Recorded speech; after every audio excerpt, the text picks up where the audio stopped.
नमस्कार मैत्रिणींनो, मी पूजा तुम्हा सर्वांचं स्वागत करते पूजा स्पेशल रेसिपीजमध्ये, जिथे मिळतात झटपट, सोप्या आणि टेस्टी रेसिपीज. मस्त असा पावसाळा सुरू झालाय आणि बाजारात कोथिंबीरही भरपूर मिळते. तर म्हणूनच आज मी तुमच्यासाठी घेऊन आली आहे मस्त चमचमीत चटकदार असा कोथिंबीर भात. चला तर मग व्हिडिओला सुरुवात करूया. पण त्यापूर्वी अजूनही जर तुम्ही माझ्या चॅनलवर नवीन असाल तर प्लीज माझं चॅनल सबस्क्राईब करा, सोबतच बेल आयकॉनवरही क्लिक करा आणि हो, व्हिडिओ शेवटपर्यंत नक्की बघा. आता इथे मी एका मिक्सरच्या भांड्यामध्ये एक कांदा अशा प्रकारे स्लाइस करून घेतलाय, 2 हिरव्या मिरच्या घेतलेल्या आहेत, 7 ते 8 लसूण पाकळ्या, 1 इंच आलं घेतलंय आणि त्याचसोबत मी इथे साधारण 15 ते 20 मूठ पुदिन्याची पानं घालतेय. सोबतच 7 ते 8 लवंग, अर्धा चमचा काळी मिरी आणि 1 इंच दालचिनी सुद्धा घेते. आणि जसं आपण कोथिंबीर भात करतोय तर खूप सारी कोथिंबीर देठासहित मी इथे घेतलेली आहे. आणि आता आपण याचं एक वाटण तयार करून घेऊया. वाटण तयार होतंय तोपर्यंत एका पातेल्यामध्ये मी साधारण 4 ते 5 चमचे तेल घेतलेलं आहे आणि तेल चांगलं गरम करून घ्यायचं आहे. तेल छान गरम झालं की त्यामध्ये मी पुन्हा एक कांदा अशा प्रकारे स्लाइस करून घालतेय आणि तो आपण व्यवस्थित इथे फ्राय करून घेऊयात. हा भात अतिशय चविष्ट लागतो. तुम्ही एकदा ही रेसिपी नक्की ट्राय करून बघा. शिवाय पावसाळ्यात कोथिंबीर आपल्याला अगदी सहजपणे उपलब्ध होते. कांदा फ्राय झाला की आता मी त्यामध्ये साधारण पाव कप गाजर बारीक चिरून घातलेला आहे. सोबतच मी पाव कप सिमला मिरची सुद्धा बारीक चिरून घातलेली आहे.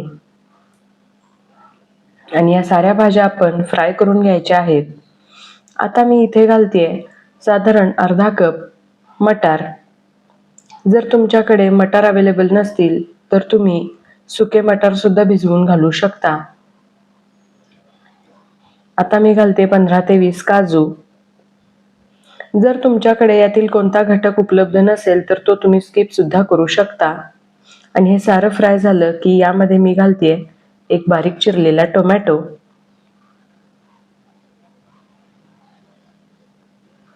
आणि या साऱ्या भाज्या आपण फ्राय करून घ्यायच्या आहेत.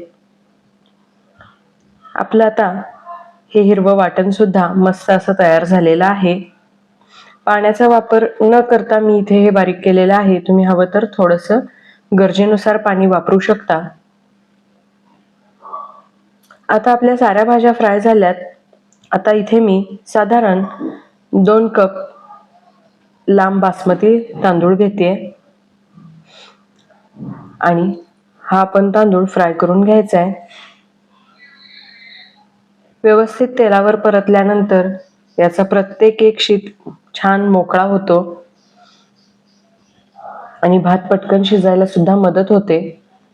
तांदूळ चांगला फ्राय झाला की त्यामध्ये आपण हे वाटण घालायचं आहे आणि हे व्यवस्थितपणे मिक्स करून घेऊयात. आता साधारण 2 कप तांदळासाठी 4 कप इतकं पाणी मी गरम करण्यासाठी ठेवलेलं आहे. आता हा तांदूळ आणि हे वाटण व्यवस्थित एकजीव झाले. आता त्याच मिक्सरच्या भांड्यामध्ये थोडंसं पाणी मी घालून यामध्ये घालते आणि बाकीचं गरम पाणी सुद्धा यामध्ये मी घातलेलं आहे. जितका तांदूळ त्याच्या दुप्पट पाणी हे प्रमाण इथे मी ठेवले आणि हे व्यवस्थित आपण मिक्स करून घेऊयात. अतिशय पटकन असा बनणारा हा भात तुम्ही एकदा नक्की ट्राय करून बघा. याची चव सुद्धा खूप छान येते. आता मी वरून घालते 1 चमचा गरम मसाला आणि हे मिक्स करून घेते. भाताला अशी छान उकळी येऊ द्यायची आहे.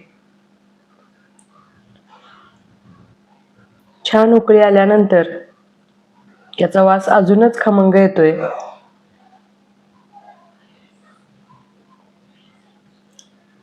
आता हा भात शिजायला सुरुवात झालेली आहे. जोपर्यंत पाणी थोडं कमी होत नाही तोपर्यंत आपण याला झाकण लावायचं नाही. आणि वरून मी खूप सारी कोथिंबीर घातली आहे बारीक चिरून. आता इथे तुम्ही बघू शकता पाण्याचा अंश कमी झालाय आणि म्हणून मी वरून झाकण लावून 10 मिनिटं शिजवून घेते आणि 10 मिनिटानंतर मंद आचेवर हा भात व्यवस्थितपणे शिजला गेलाय. तर मैत्रिणींनो, हा मस्त असा चमचमीत कोथिंबीर भात तुम्हाला कसा वाटला हे तुम्ही मला नक्की कमेंट करून कळवा. इथे तुम्ही बघू शकता या भाताचा प्रत्येक एक शीत वेगळा झालाय आणि वास सुद्धा खूपच छान येतोय.